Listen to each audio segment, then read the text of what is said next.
الحمد لله رب العالمين والصلاة والسلام على سيد الأنبياء والمرسلين وعلى آله وصحبه أجمعين ومن تبعهم بإحسان إلى يوم الدين. أما بعد فأعوذ بالله من الشيطان الرجيم. بسم الله الرحمن الرحيم. الحمد لله رب العالمين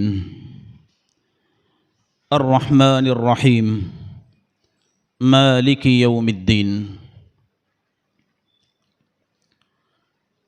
وقال الله تعالى: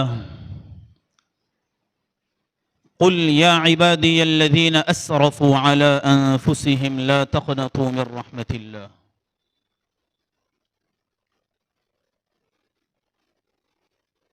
وقال النبي صلى الله عليه وسلم: الدين النصيحة، أو كما قال عليه الصلاة والسلام: صدق الله العظيم وصدق رسوله النبي الكريم ونحن على ذلك لمن الشاهدين والشاكرين والحمد لله رب العالمين.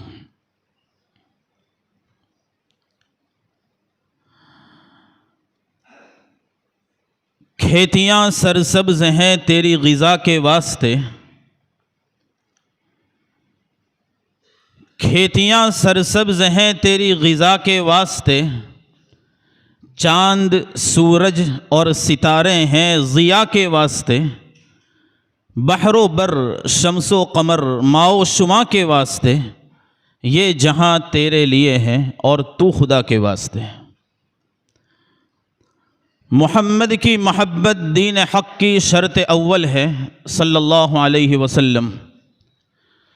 محمد کی محبت دین حق کی شرط اول ہے، اسی میں ہو اگر خامی تو سب کچھ نامکمل ہے.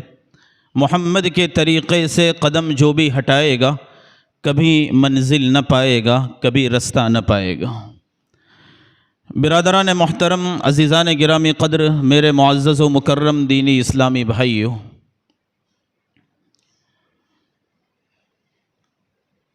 اللہ تعالیٰ اپنے بندوں پر بے حد مہربان اور رحم کرنے والا ہے.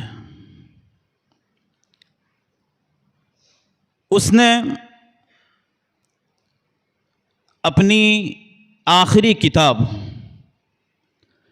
اور اپنے آخری منشور کا آغاز ان آیات سے کیا: الحمد للہ رب العالمین الرحمن الرحیم. تمام تعریفیں اللہ کے لیے جو جہانوں کا پالنہار ہے، اور وہ بڑا رحم کرنے والا اور مہربان ہے. ایک مدت قبل ڈنمارک کی ایک عورت نے ایک مضمون لکھا تھا. اس مضمون کا خلاصہ یہ تھا کہ قرآن کریم کے اندر کہیں بھی محبت کا ذکر نہیں ہے. مسلمانوں کے اس اللہ نے نعوذ باللہ قرآن میں جو کچھ بیان کیا ہے وہ سب ڈراؤنی باتیں ہیں، خوفناک باتیں ہیں، عذاب کا ذکر ہے، پہلی قوموں کی تباہی کا ذکر ہے. اس میں محبت کا کوئی لفظ نہیں ہے، حالانکہ قرآن کی ابتدا محبت سے ہو رہی ہے. اللہ فرما رہا ہے کہ تمام تعریفیں اللہ کے لیے ہیں جو جہانوں کا پالنہار ہے، بڑا رحم کرنے والا اور مہربان ہے. کہیں تو اللہ تعالیٰ فرما رہے ہیں: یا عبادی الذین اسرفوا علی انفسہم لا تقنطوا من رحمت اللہ. جنہوں نے خوب گناہ کیے ہیں اور گناہ کر کے اپنی جانوں پر ظلم کیا ہے، انہیں مایوس نہیں ہونا چاہیے. مایوس ہونے کی کوئی ضرورت نہیں ہے. کہیں اللہ فرما رہے ہیں: لا ییأسوا من روح اللہ الا القوم الکافرون. اللہ کی رحمت سے تو کافر مایوس ہوتے ہیں. کہیں اللہ فرما رہے ہیں وَمَن يَقْنَطُ مِن رَحْمَةِ رَبِّهِ إِلَّا الضَّالُّونَ، جو راہ حق سے ہٹ چکے ہیں وہ اللہ کی رحمت سے مایوس ہوتے ہیں۔ ایک مسلمان جس کے دل میں ایمان کا نور ہو وہ کبھی بھی اللہ کی رحمت سے مایوس نہیں ہو سکتا۔ کہیں اللہ تعالیٰ فرما رہے ہیں وَرَبُّكَ الْغَفُورُ ذُو الرَّحْمَةِ، تمہارا رب خوب بخشنے والا اور رحم کرنے والا ہے۔ کہیں تو اللہ تعالیٰ فرما رہے ہیں وَرَحْمَتِي وَسِعَتْ كُلَّ شَيْءٍ، میری رحمت اس کائنات میں موجود ہر چیز کو شامل ہے۔ اللہ تعالیٰ کے رحم و کرم ہی کا نتیجہ ہے کہ میں اور آپ اس روئے زمین پر چل رہے ہیں، اللہ کی نعمتوں سے فائدہ اٹھا رہے ہیں۔ کیا جانور، کیا حیوان، کیا انسان، کیا چرند، کیا پرند، کیا درند، دنیا کی کوئی مخلوق ایسی نہیں ہے جو اللہ کی رحمت سے بے نیازی کا اعلان کر سکتی ہو۔ ہر ایک کو اللہ کی رحمت کی ضرورت ہے۔ تو اللہ تعالیٰ نہایت رحم والا ہے۔ اس کی رحمت کا ایک حصہ یہ ہے کہ اس نے مجھے اور آپ کو مسلمان بنایا، اور اس کے بعد ہمیں زندگی دی، ہمیں رہنے سہنے، نشست و برخاست، اٹھنے بیٹھنے، سونے جاگنے، ہر چیز کا طریقہ اپنے آخری نبی محمد الرسول اللہ صلی اللہ علیہ وسلم کے ذریعے سکھایا۔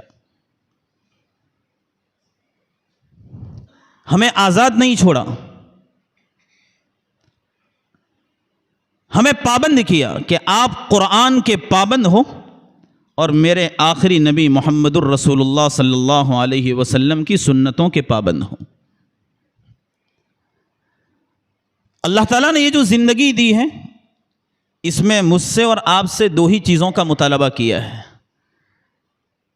ایک تو اللہ اور اس کے رسول پر، اور جتنی بھی ایمانیات سے متعلق چیزیں ہیں ان پر ایمان لایا جائے، اور اللہ نے اپنے قرآن میں اور اپنے رسول کے ذریعے جو باتیں بتلائی ہیں ان کے مطابق اپنی زندگی گزاری جائے۔ یہ وقت نہایت قیمتی ہے۔ اللہ نے ہم کو بیکار پیدا نہیں کیا، اس کائنات میں بھیج کر اللہ کا مقصود مجھ سے اور آپ سے یہ ہے کہ ہم ایسا کام کر لیں کہ جس سے اللہ راضی ہو جائے۔ یہ وقت نہایت قیمتی، ہمارا ایک ایک لمحہ، ایک ایک گھڑی، ایک ایک پل نہایت قیمتی ہے، اس کا کوئی بدل نہیں ہو سکتا۔ اگر ہمارے درمیان سے کوئی بڑی شخصیت گزر جاتی ہے تو بعض مرتبہ ہم یہ کہتے ہیں کہ اب وہ تو چلے گئے، ان کے جیسا اب آنا تو مشکل ہے۔ لیکن آپ کو معلوم ہے کہ اللہ تعالیٰ ایسے تو کیا، اس سے بہتر بھی ہزاروں آدمی پیدا کر سکتے ہیں۔ لیکن ایک بات آپ یاد رکھیں، یہ قانون ہے کہ آپ کی زندگی کا ایک پل گزر گیا، دنیا کی کوئی طاقت ایسی نہیں ہے کہ وہ واپس لا سکے، اس کا کوئی بدل نہیں ہے۔ اسی لیے انگریزی زبان میں ایک مثل ہے، ٹائم از گولڈ، وقت سونا ہے۔ سونا نہیں ہے، سونا ہے۔ یہ اردو زبان کی نزاکت ہے کہ بعض مرتبہ تکلم کے اور بولنے کے انداز کے بدلنے سے معنی بدل جاتے ہیں۔ ایک ہے سونا اور ایک ہے سونا۔ سونا اور سونا دونوں میں فرق ہے۔ ایک ہے سوتا اور ایک ہے سوتا۔ سوتا یعنی چشمہ، سوتا ابھر رہا ہے۔ ایک ہے بیل، درخت کی بیل ہوتی ہے، اور ایک ہے بیل، دونوں میں بڑا فرق ہے۔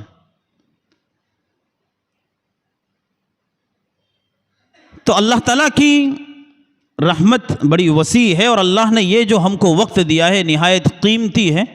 تو انگریزی زبان میں مثل ہے ٹائم از گولڈ، یہ وقت سونا ہے۔ عربی زبان میں وقت سے متعلق اس سے بھی بہتر بات کہی گئی. کہا گیا الوقت هو الحیاہ، وقت تو زندگی کا نام ہے. یعنی جیسے ہمیں اپنی زندگی پیاری ہے ایسے ہی وقت پیارا ہونا چاہیے، کہیں وہ ضائع نہ ہو جائے. ہر انسان چاہتا ہے اس کی زندگی محفوظ رہے، تو اسی طرح وقت کو بھی انسان کو تول تول کر استعمال کرنا چاہیے.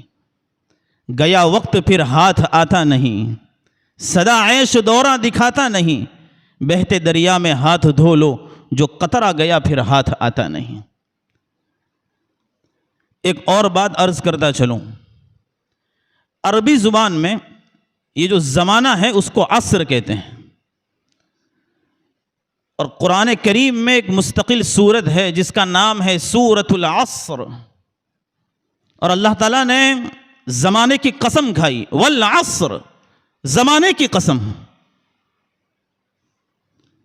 یہ جو عصر اتنا شارٹ اور مختصر ورڈ اور کلمہ ہے عربی زبان کا، اس کے حقیقی معنی ہوتے ہیں نچوڑنا. عصر یا عصیر عصرا، اس کے معنی ہوتے ہیں نچوڑنا، کسی پھل سے رس کو نچوڑنا. عربی زبان بڑی فصیح ہے، جب ایک معنی سے کوئی دوسرے معنی مراد لیے جائیں تو دونوں کے درمیان کوئی جوڑ ہوا کرتا ہے. یہ عربی زبان کی فصاحت و بلاغت کا عالم ہے. تو عصر کے حقیقی معنی ہوتے ہیں نچوڑنا، لیکن یہ عصر کا لفظ زمانے کے لیے بھی استعمال ہوتا ہے. ضروری ہے کہ نچوڑنا اور زمانہ ان دونوں کے درمیان کوئی نسبت ہونی چاہیے. کیا نسبت ہو سکتی ہے؟ وہ نسبت بڑی گہری ہے اور دونوں کے درمیان بڑا ٹھوس اور مضبوط ربط ہے.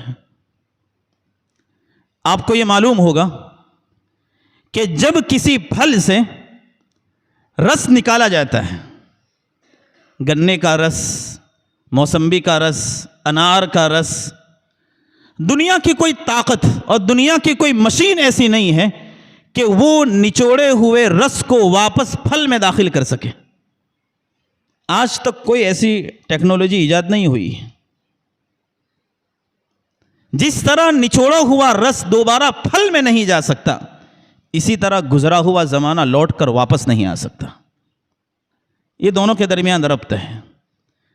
اور اللہ نے اس زمانے کی قسم کھائی، اور اللہ جب قرآن میں کسی چیز کی قسم کھاتے ہیں اس سے اس کی اہمیت بتلاتے ہیں، اس کی افادیت بتلاتے ہیں، اور بندوں کو متنبہ کر رہے ہیں کہ یہ اہم چیز ہے. متنبہ رہنا، اگر تم نے دھیان نہیں دے دیا تو تم کو نقصان ہو سکتا ہے، اور اگر اچھی طرح تم نے توجہ دی تو تم اس سے فوائد حاصل کر سکتے ہو. بات یہ چل رہی تھی کہ اللہ تعالیٰ اپنے بندوں پر نہایت رحم کرنے والا اور بے انتہا مہربان ہے. اس کی مہربانی کے کیا کہنے ہیں؟ اس نے سال بھر میں اتنے اوقات رکھے ہیں کہ جن میں وہ معافی کا عام اعلان کرتا ہے. آپ قرآن اور حدیث کا مطالعہ کریں، آپ کو معلوم ہوگا ایک نماز کسی نے پڑھ لی، اس کے بعد دوسری نماز پڑھی، اللہ کے رسول نے فرمایا کہ دو نمازوں کے درمیان جو گناہ ہوئے ہیں وہ معاف ہیں، صغیرہ گناہ. ایک جمعہ کی نماز کسی نے پڑھی، اس کے بعد دوسری جمعہ کی نماز پڑھ لی، تو دونوں جمعہ کے درمیان جو گناہ ہوئے ہیں اللہ تعالیٰ ان کی معافی کا اعلان کر رہے ہیں. یہ جو معافی کا اعلان ہے یہ صغیرہ چھوٹے گناہوں کے بارے میں ہے.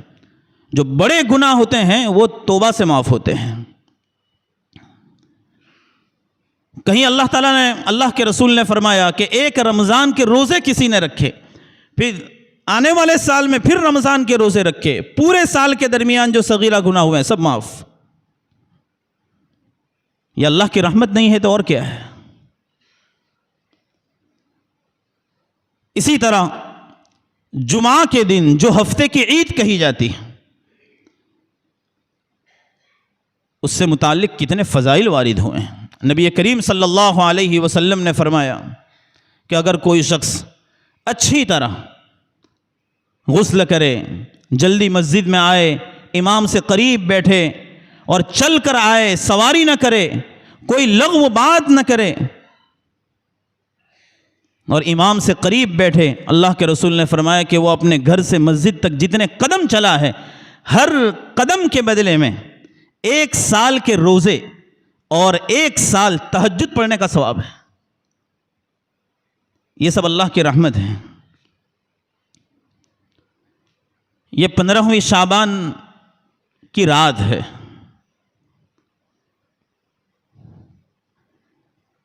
اللہ تعالیٰ اس رات میں اپنے بندوں کو بخش دیتے ہیں اور مغفرت کا اعلان کرتے ہیں۔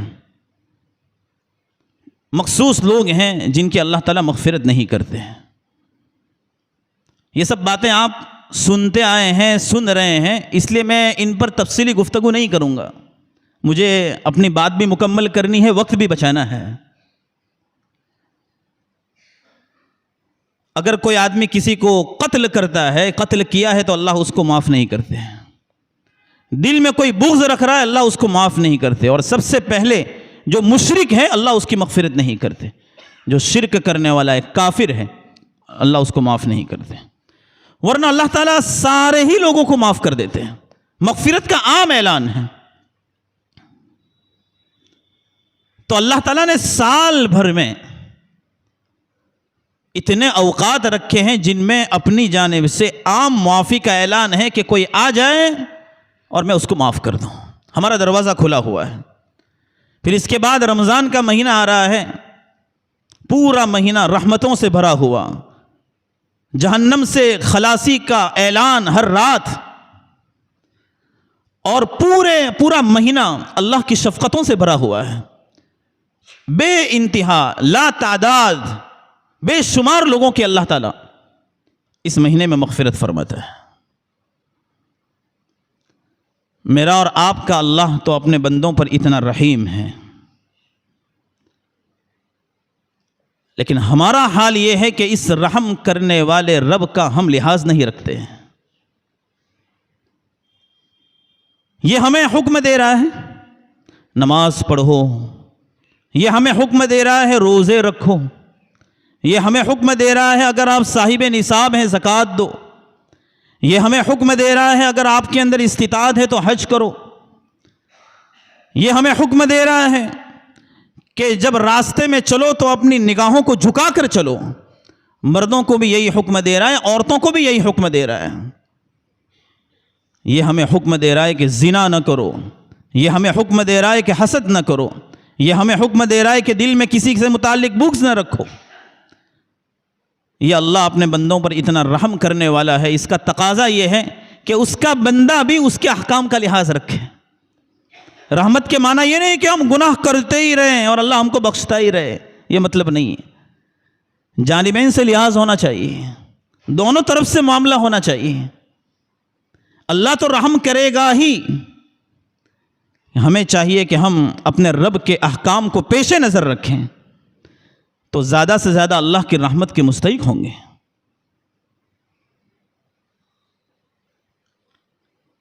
اللہ تعالیٰ کے احکام آپ سب جانتے ہیں۔ نماز پڑھنا، دن میں 5 مرتبہ اللہ کا منادی اعلان کرتا ہے، حی علی الصلاۃ، حی علی الفلاح، نماز کی جانب آ جاؤ، کامیابی کی جانب آ جاؤ۔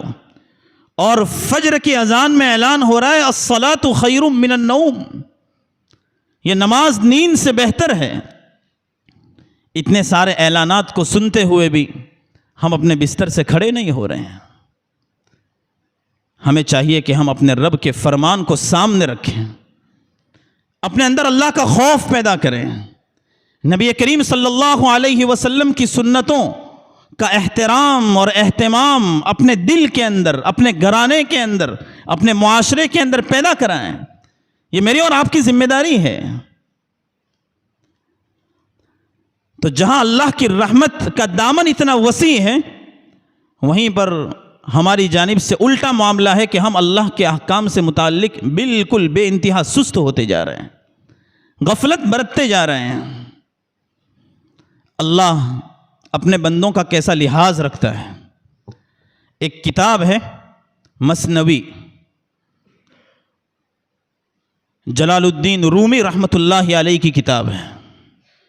اس کتاب میں بہت سے واقعات بیان کیے گئے ہیں۔ ان واقعات سے علامہ رومی رحمۃ اللہ علیہ لوگوں کو سبق دیتے ہیں۔ جیسے کوئی قصہ ہوتا ہے، کوئی حکایت ہوتی ہے، اس سے ایک لیسن ملتا ہے کہ اس سے یہ سبق مل رہا ہے، اس سے یہ عبرت مل رہی ہے۔ ان کی کتاب بڑی مفید اور نافع ہے۔ یہ علامہ جلال الدین رومی رحمۃ اللہ علیہ تقریباً 7ویں صدی کے بڑے عالم گزرے ہیں، اور اولاً انہوں نے اپنے والد رحمۃ اللہ علیہ سے تعلیم و تربیت حاصل کی۔ اس کے بعد شمس تبریز رحمۃ اللہ علیہ کے ہاتھ پر انہوں نے بیعت کی، اور اس سے انہوں نے اللہ کے قرب اور اللہ کی معرفت کے مقامات طے کیے۔ خود فرماتے ہیں، مولوی نشد مولائے روم تا غلام شمس تبریزی نشد۔ کہہ رہے ہیں کہ میں تو ایک مولوی تھا، یہ مولائے روم اس وقت تک نہیں ہوتا جب تک کہ میں شمس تبریز کا غلام نہ بن جاتا۔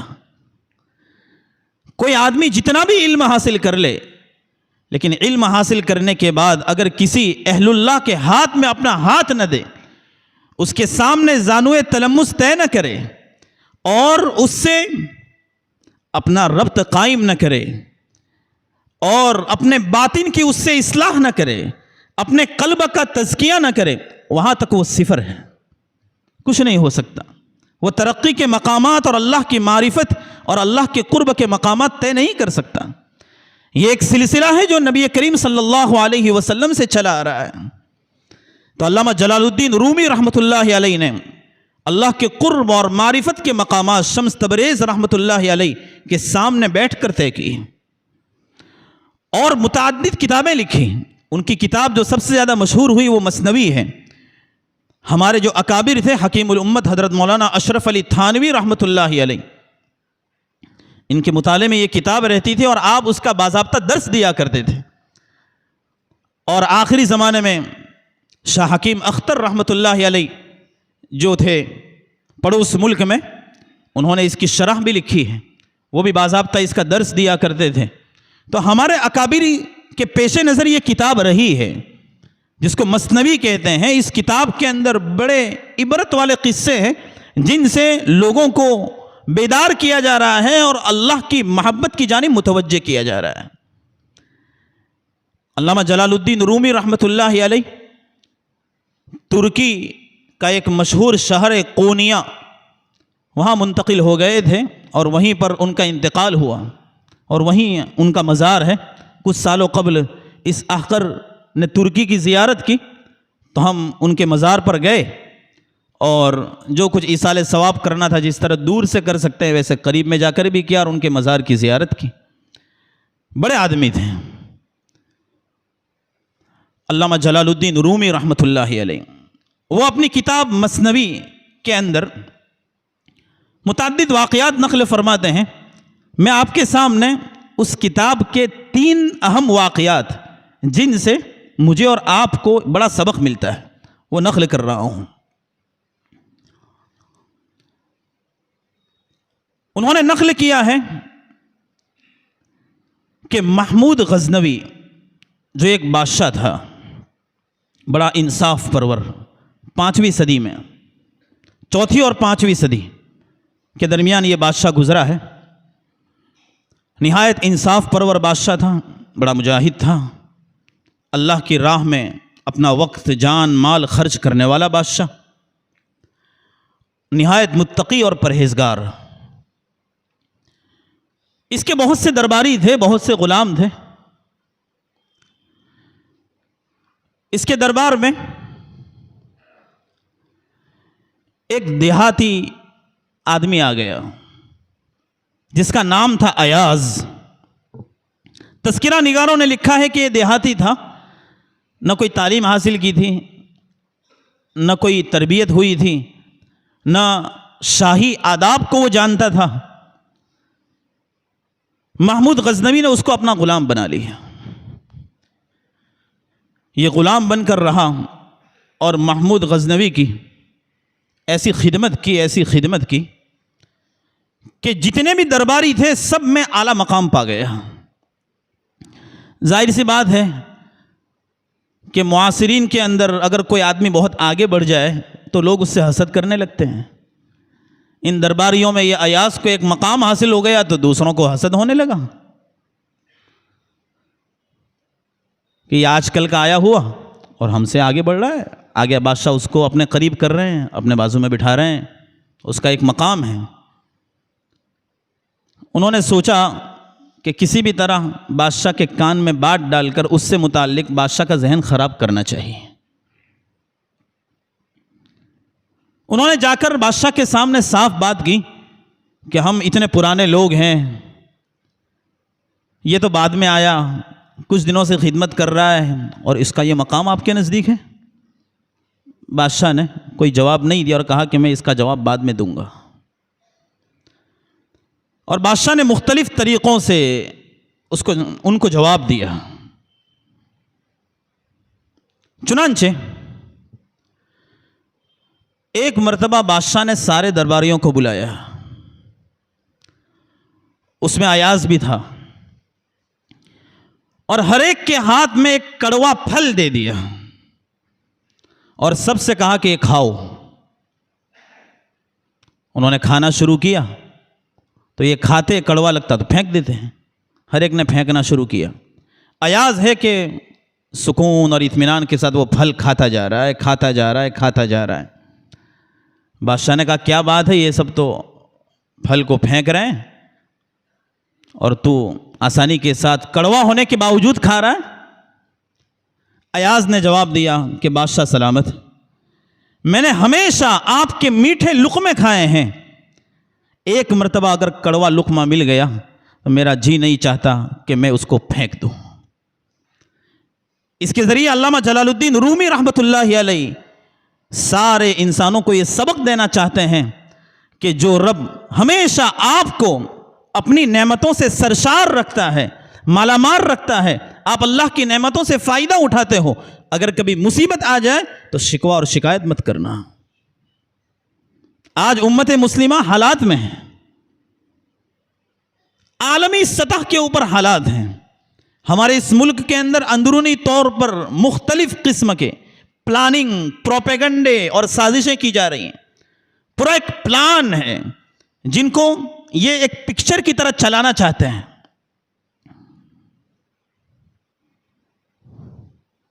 اسی طرح آپ ہندوستان سے باہر عالم اسلام کے منظرنامے کے اوپر ایک نظر کریں تو آپ کو معلوم ہوگا کہ کس طرح اسلام کے نام لیوا محمد الرسول اللہ صلی اللہ علیہ وسلم کے نام لیواؤں کو کیسے مارا جا رہا ہے, کیسے ان پر ظلم و ستم کیا جا رہا ہے, کیسے ان کو نشانہ بنایا جا رہا ہے.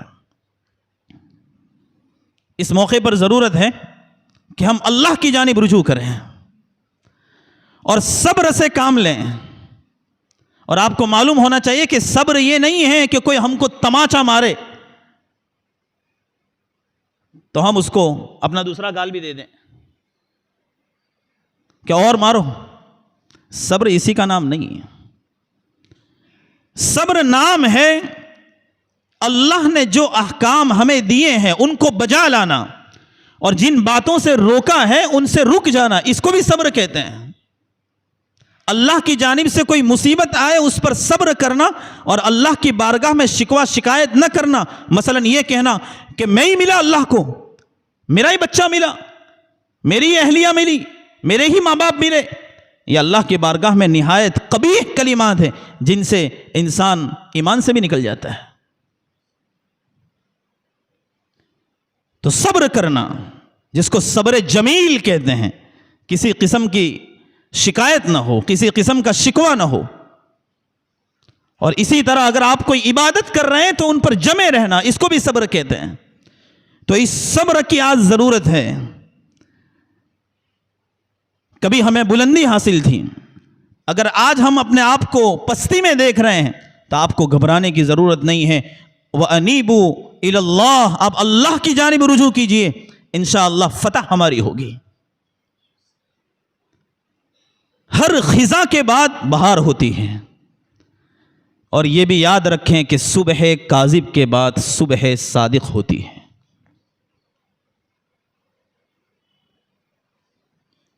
وَأَنْتُمُ الْأَعْلَوْنَ إِن كُنتُم مُؤْمِنِينَ، تم ہی سربلند رہو گے اگر تم حقیقی معنی میں مومن ہو جاؤ۔ آج جو ظلم و ستم ڈھا رہے ہیں ان کو بھی غافل نہیں ہونا چاہیے، اللہ ان سے غافل نہیں ہے۔ اس روئے زمین کے اوپر اللہ تعالیٰ کے دو قانون ہیں، ایک ہے لا آف شریعہ، شریعت کا قانون، اور دوسرا ہے لا آف نیچر، قدرت اور فطرت کا قانون۔ شریعت کے قانون میں بخشش ہے، اگر آپ نے کوئی گناہ کر لیا تو اللہ معاف کر سکتے ہیں، وہ بڑا رحم کرنے والا ہے، بخش دینے والا ہے۔ آپ نے نماز چھوڑ دی، اللہ معاف کر سکتے ہیں، آپ نے زکوٰۃ نہیں دی، اللہ معاف کر سکتے ہیں، یہ اللہ کے حقوق ہیں۔ ایک ہے لا آف نیچر، فطرت اور قدرت کا قانون۔ اگر آپ نے کسی کو ایک تماچا مارا ہے، یہ نیچر اور قدرت کا قانون یہ ہمیں بتاتا ہے کہ اس کی معافی نہیں ہوگی۔ کل جا کر کوئی آپ کو 2 تماچے مارے گا، کل کا دن ہوگا، اگر آپ کو نہیں تو آپ کے بچے کو مارے گا، آپ کے بچے کو نہیں تو آپ کے پوتے کو مارے گا۔ نیچر کے اندر اور قدرت کے قانون کے اندر بخشش نہیں ہے۔ یاد رکھیں، جو درخت ایسے ہوتے ہیں جن پر صرف کانٹے ہوتے ہیں ان کو اکھاڑ کر پھینک دیا جاتا ہے، ان کو باقی نہیں رکھا جاتا۔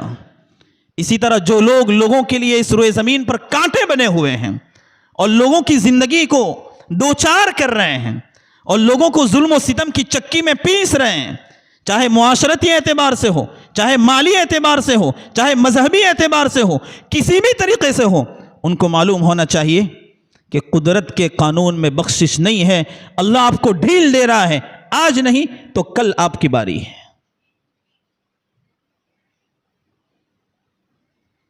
محمود غزنوی نے اپنے دربار میں موجود سارے درباریوں کو بتلا دیا کہ یہ جو ایاز ہے اس کا جو مرتبہ میرے نزدیک بلند ہے وہ اس وجہ سے ہے کہ دیکھو وہ کیسا میرا پاس و لحاظ رکھتا ہے اور کیسا اس کے دل کے اندر میرا اکرام اور احترام ہے۔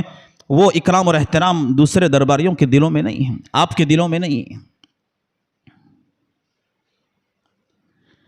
پھر ایک مرتبہ محمود غزنوی نے اپنے درباریوں کو جمع کیا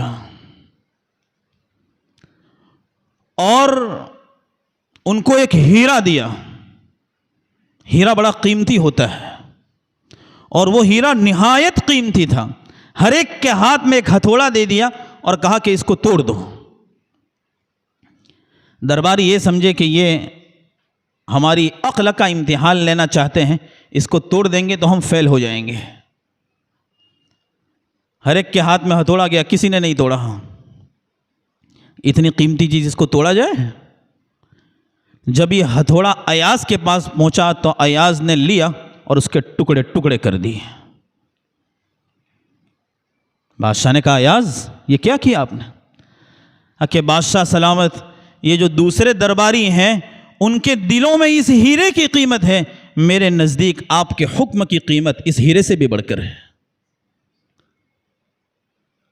اس واقعے کے ذریعے علامہ جلال الدین رومی رحمۃ اللہ علیہ یہ سبق دینا چاہتے ہیں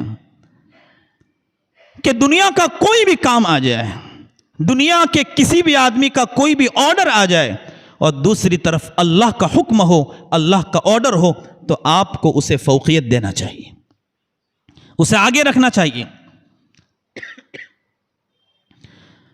ساری چیزیں پیچھے، اللہ کا حکم آگے ہے۔ ساری چیزیں پیچھے، نبی کریم صلی اللہ علیہ وسلم کی سنت آگے۔ میں مسلمان ہوں، میرے جسم کے ایک ایک انگ سے، ایک ایک عضو سے، ایک ایک پارٹ سے اسلام ٹپکنا چاہیے۔ یہ میرے بال بتا رہے ہوں کہ یہ مسلمان ہے، میرا لباس بتا رہا ہو کہ یہ مسلمان ہے۔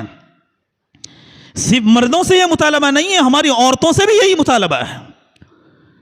آج ہماری عورتوں کے لباس چینج ہو گئے. آج پردے کو خود پردے کی ضرورت ہے. آج یہ پردہ بھی فیشن والا ہو گیا. ہماری دوشیزائیں اور نوجوان عورتیں جب پردہ پہن کر باہر نکلتی ہیں تو شیطان بھی شرماتا ہے. ضرورت ہے کہ ہم اپنے لباس کا جائزہ لیں, نظر ثانی کریں. یہ جو مرد حضرات یہاں بیٹھے ہوئے ہیں وہ اپنے گھروں کا جائزہ لیں. زید اور عمر کی بات کرنے کی کوئی ضرورت نہیں ہے. کون کہاں جا رہا ہے, کیا کر رہا ہے, کیا لا رہا ہے, کیا بیچ رہا ہے, کس سے کانٹیکٹ رکھ رہا ہے, وہ کس کی ٹچ میں ہے, کہیں آپ کو دیکھنے کی ضرورت نہیں ہے. آپ اپنے گریبان میں جھانکیں اور اپنے گھر کی چہار دیواری کا مطالعہ کریں. آپ کی اہلیہ کتنا پردہ کر رہی ہے, آپ کی بچی کتنا پردہ کر رہی ہے, آپ کے ماں باپ کتنے اللہ کے احکام پر چل رہے ہیں, آپ اس کا مطالعہ کیجئے. اگر ہر شخص اپنی ذات کو دیکھے گا, اپنے معاشرے کو دیکھے گا, اپنے خاندان کو دیکھے گا, اپنے گھر کو دیکھے گا, تو انشاءاللہ معاشرہ اسی طرح سنور جائے گا.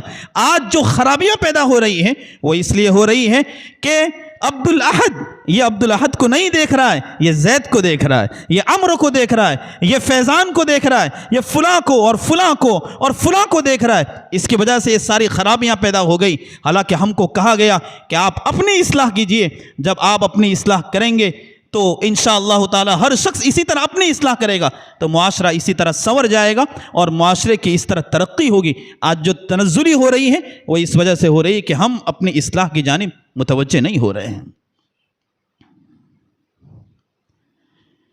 تو محمود غزنوی رحمت اللہ علیہ نے اپنے سارے درباریوں کے سامنے ایاز کا مقام ظاہر کر دیا. اب درباریوں کے لیے ایسا کوئی موقع تھا نہیں. انہوں نے ایک اور طریقہ اختیار کیا. جا کر بادشاہ سلامت سے کہا کہ یہ جو آپ کا غلام ایاز ہے یہ روزانہ ایک صندوق کے اندر, ایک باکس کے اندر کوئی چیز رکھتا ہے. ہمارا خیال یہ ہے کہ آپ کے خزانے سے کوئی چیز چراتا ہے اور باکس میں جا کر رکھ دیتا ہے. تو آپ جائزہ لیں اور دیکھیں. بادشاہ نے ایاز کو بلایا کہ آپ کا کوئی ایسا باکس اور صندوق ہے جس کو آپ روزانہ کھولتے ہو, اس میں کچھ رکھتے ہو, پھر اس کو بند کر دیتے ہو؟ کہ ہاں بادشاہ ہے. اور یہ بھی کہا کہ اس کی چابی صرف میرے پاس ہے, کسی کے پاس نہیں ہے. بادشاہ نے ایک اور غلام کو بلایا, اس کے ہاتھ میں چابی دی اور کہا کہ جائیے وہ صندوق کھولیے اور اس میں جو کچھ رکھا ہے وہ نکال کر لے آئیے.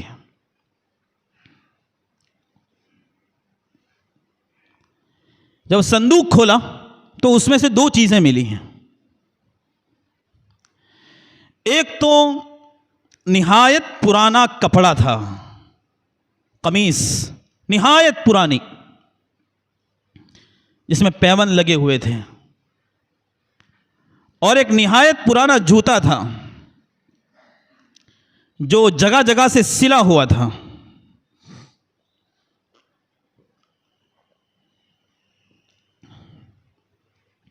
دو چیزیں تھیں. وہ غلام لے کر آ گیا اور کہا کہ بادشاہ سلامت, صندوق میں سے یہ دو چیزیں ملی.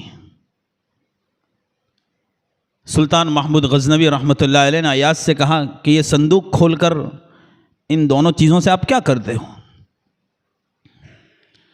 تو ایاز نے کہا کہ بادشاہ سلامت, جس وقت میں آپ کے دربار میں آیا تو یہ جوتے پہن کر آیا تھا اور ایسے پھٹے پرانے کپڑے پہن کر آیا تھا. آپ کے دربار میں رہا اور آج اللہ نے مجھے یہ مقام دے دیا, اعلیٰ قسم کے چپر اور اعلیٰ قسم کے کپڑے. میں روزانہ اس صندوق کو کھولتا ہوں اور اپنی پرانی حالت کو دیکھتا ہوں کہ ایاز تو کیا تھا اور کیا ہو گیا, تاکہ میرے اندر پراؤڈ اور فخر نہ آ جائے. جب یہ جواب سنا تو سارے درباری ہکا بکا رہ گئے اور ان سے کوئی جواب نہ بن پڑا.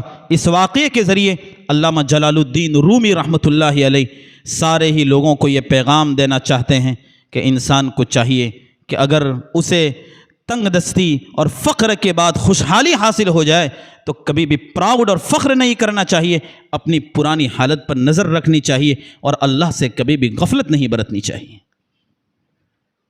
آج ہمارا حال یہ ہو گیا کہ ہم تنگ دستی میں اللہ کو یاد کرتے ہیں، ہم جب بھوکے ہوتے ہیں تو ہمیں اللہ یاد آتا ہے، ہم جب کسی مصیبت میں پھنستے ہیں تو اللہ ہمیں یاد آتا ہے۔ ہمارا حال کافروں کی طرح ہو گیا کہ جب کشتی میں سوار ہوتے ہیں اور درمیان میں طوفان آتا ہے اور جب ایسا لگتا ہے کہ اب ڈوب جائیں گے، تب کہتے ہیں اللہ کے علاوہ کوئی نہیں بچا سکتا۔ ہمارا حال یہ ہو گیا کہ روزانہ اللہ کی نعمتوں سے فائدہ اٹھا رہے ہیں، کبھی اللہ یاد نہیں آتا، کبھی کبھی کوئی مصیبت آتی ہے فوراً ہم اللہ کی جانب متوجہ ہو جاتے ہیں۔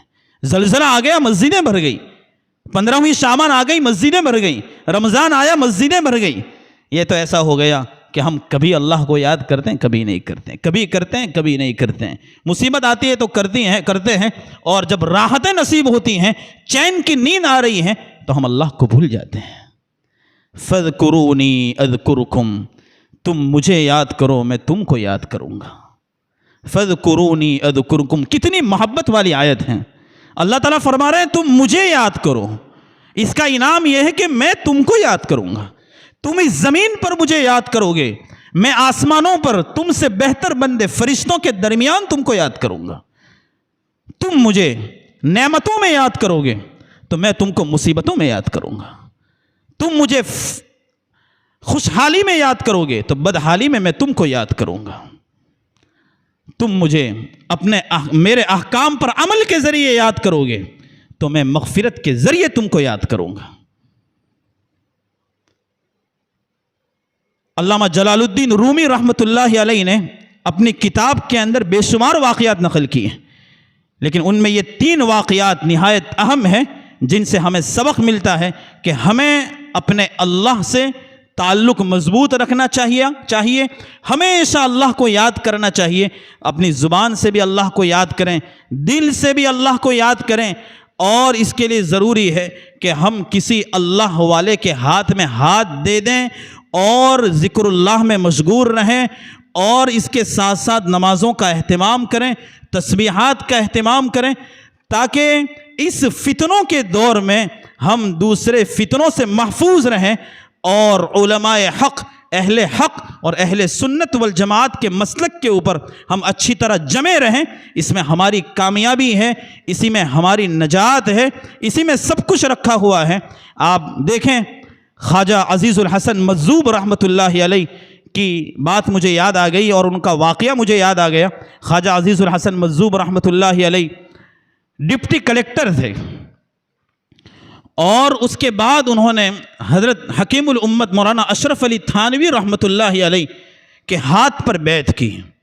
تھانہ بیون کی خانقاہ میں اپنی زندگی کے ایام گزار رہے تھے، ایک مرتبہ خانقاہ میں کسی بے اصولی کی وجہ سے باہر کر دیا گیا، تو فٹ پاتھ پر چلے گئے، وہاں پر ٹھہرے اور رات بھی وہاں گزارنے لگے۔ ایک صاحب آئے اور آ کر کہنے لگے کہ آپ کو جب اندر سے نکال دیا تو آپ یہاں فٹ پاتھ پر کیوں بیٹھے ہیں؟ وہ چونکہ بڑے شاعر بھی تھے تو انہوں نے کہا کہ ادھر در نہ کھولیں گے ادھر میں در نہ چھوڑوں گا، ادھر در نہ کھولیں گے ادھر در میں نہ چھوڑوں گا، حکومت اپنی اپنی ہے کہیں ان کی کہیں میری۔ پڑے رہے، اور اس کے بعد خانقاہ میں ان کو جگہ ملی اور ایسے فیض حاصل کیا کہ بالآخر حضرت تھانوی رحمۃ اللہ علیہ نے ان کو خلافت سے نوازا۔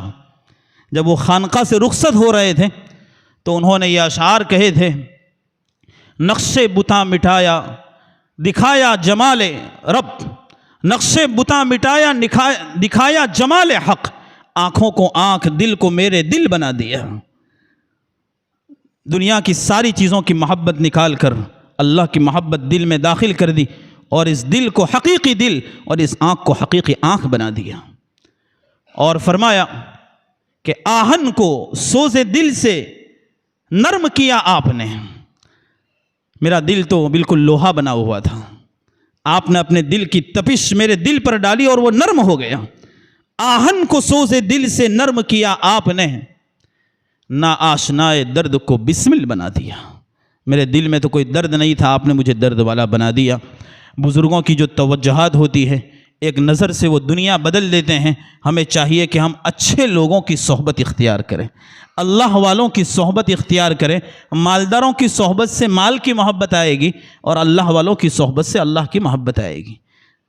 آپ دیکھ لیں، جائزہ لے لیں، آپ اپنے کسی دوست کے ساتھ بیٹھیں، جیسی بات ہوگی ویسا دل میں خیال آئے گا۔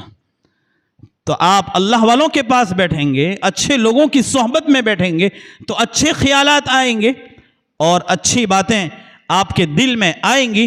یہ سلطان محمود غزنوی رحمۃ اللہ علیہ بھی کیسے معرفت والے بادشاہ تھے، اور کیسا اللہ تعالیٰ نے ان کو نور بصیرت سے نوازا تھا۔ ان سے متعلق آتا ہے کہ 410 میں ان کی وفات ہوئی، اور تذکرہ نگاروں نے لکھا ہے کہ ان کی وفات سے تقریباً 1000 سال بعد، ابھی کچھ سالوں پہلے 1974 میں 1974 میں غزنی میں جہاں ان کی قبر ہے وہاں ایک زلزلہ آیا، اور زلزلے کی وجہ سے وہ زمین پوری پھٹ گئی، اور ان کی قبر بھی بالکل پھٹ گئی۔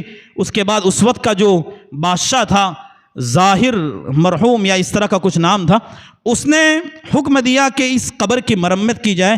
جب دیکھا گیا تو قبر بالکل پھٹ گئی تھی اور اندر سے بالکل نکل گئی تھی، تو اس وجہ سے وہ قبر دوبارہ کھودنی پڑی تاکہ اچھی طرح اس کی مرمت کی جائے۔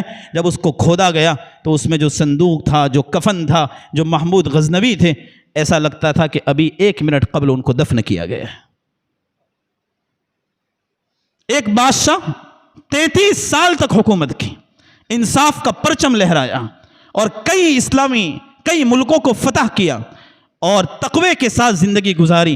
محمد کے غلام کا یہ حال ہے۔ اگر ہم بھی اپنی زندگی کو اللہ اور اس کے رسول کے اوپر نچھاور کر دیں، اپنے شب و روز کو محمد الرسول اللہ صلی اللہ علیہ وسلم کی سنتوں پر قربان کر دیں، تو اللہ تعالیٰ میرا اور آپ کا حشر بھی اسی طرح کرے گا۔ انبیاء کے ساتھ حشر ہوگا، شہداء کے ساتھ حشر ہوگا، صالحین کے ساتھ حشر ہوگا، دنیا بھی بہتر ہوگی، قبر کی زندگی جس کو برزخ کا عالم کہتے ہیں وہ بھی بہتر ہوگا، اور آخرت میں بھی ہمیشہ ہمیشہ کی کامیابی ہمیں نصیب ہوگی۔ خدا یا وہ دل دے جو تیرے عشق کا گھر ہو، دائمی رحمت کی تیری اس پہ نظر ہو۔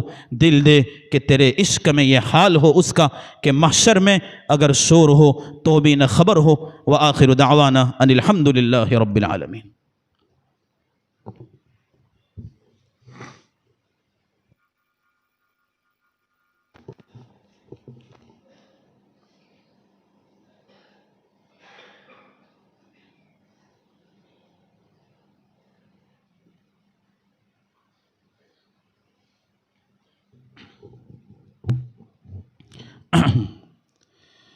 بسم اللہ الرحمن الرحیم۔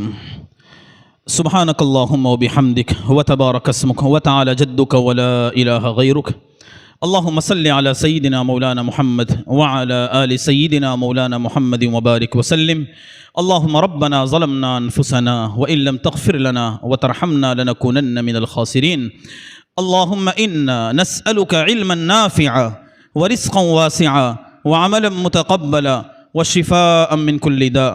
اللهم إنا نعوذ بك من علم لا ينفع وقلب لا يخشع ونفس لا تشبع وعين لا تدمع ودعاء لا يستجاب له۔ اللهم إن قلوبنا ونواصينا وجوارحنا بيدك لم تملكنا منها شيئا، فإذا فعلت بنا ذلك فكن أنت ولينا واهدنا إلى سواء السبيل۔ اللهم آت نفوسنا تقواها وزكها أنت خير من زكاها أنت وليها ومولاها۔ اللهم نور قلوبنا بالقرآن وزين أخلاقنا بالقرآن ونجنا من النار بالقرآن وأدخلنا في الجنة بالقرآن۔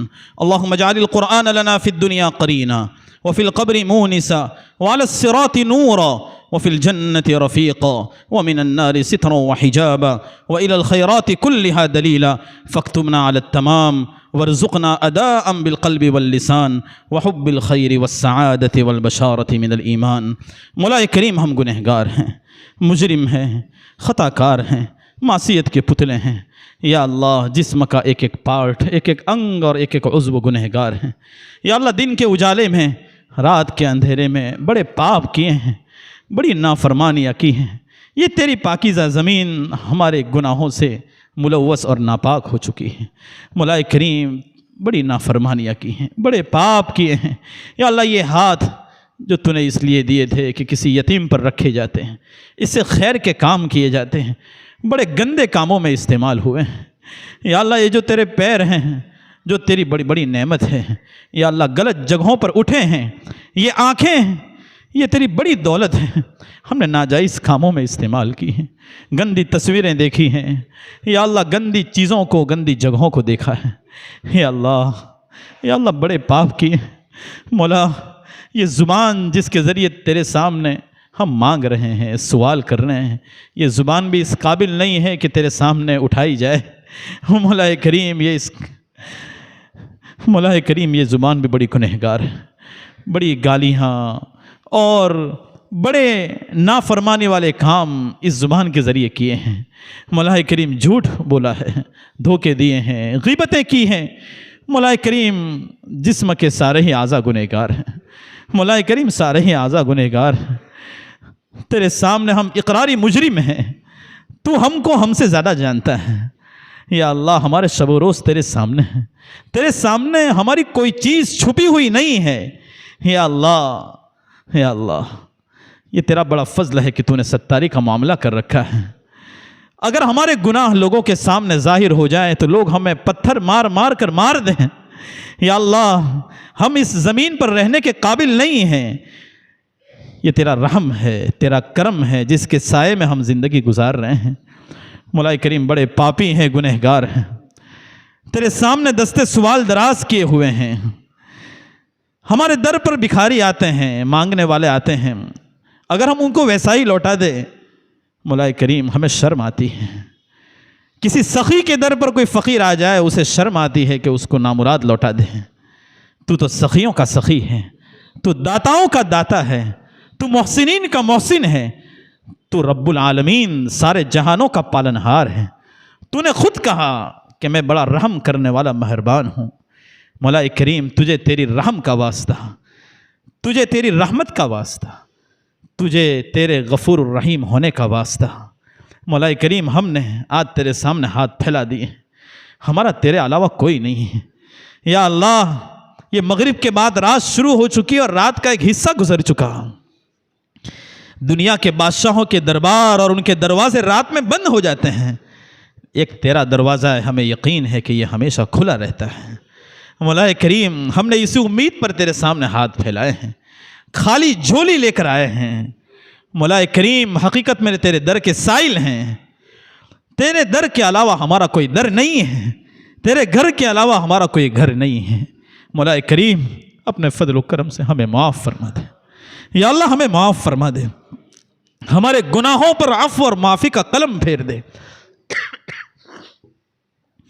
یا اللہ یہ زمین ہمارے گناہوں سے تنگ آ چکی ہے، آج مسلمانوں کو مارا جا رہا ہے، پیٹا جا رہا ہے، ہندوستان سے اور دوسری جگہوں سے ان کو نیست و نابود کرنے کی کوششیں کی جا رہی ہیں۔